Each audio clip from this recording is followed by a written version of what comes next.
বলবমত পুনৰ অঘটন। তাই যাই কিনে ঢেপফুটা আনছে, তাই আৰু মই একেলগে ডুব দিছোঁ।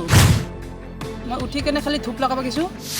বন্ধুৰ সৈতে একেলগে আছিল শুভজিৎ, পলকতে নোহোৱা হৈ গ'ল। ঐ তোৰ লগত ডুব দিয়া ছোৱালীজনীটো নাই।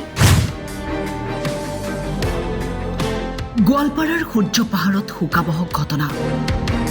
বলবমলৈ অহা এজন যুৱকে পবিত্ৰ মনেৰে পূজা অৰ্চনা কৰি মন্দিৰৰ প্ৰসাদ খাই উভতি যোৱাৰ পথত অকাল মৃত্যুক সাৱটি লয়।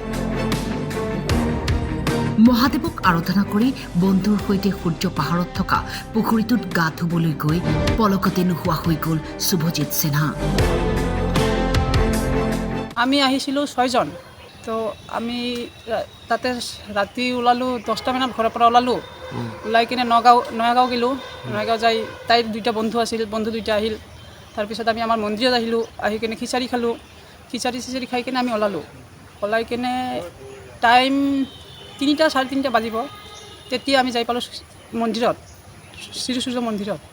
পিছত যাই কিনে আমি অলপ জিৰাই কিনে এই 4টা বাজিম আৰু তো আমি নদীৰ পাৰত গ'লোঁ।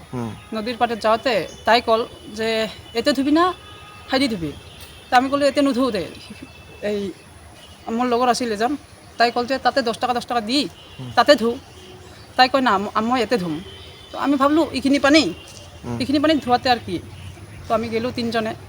তো যাই কিনে আমাৰ আগত নামছে পানীত।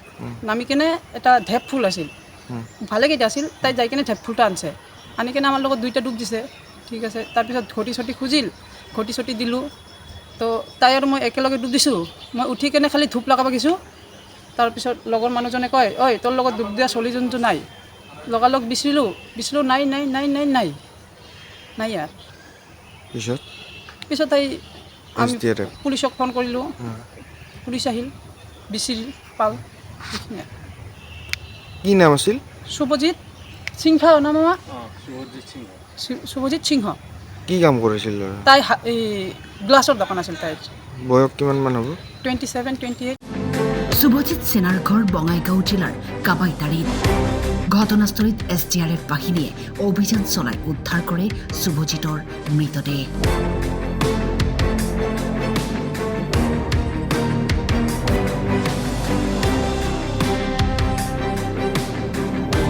গোৱালপাৰাৰ পৰা মঞ্জুৰ ভূঞাৰ ৰিপৰ্ট, টাইম 8।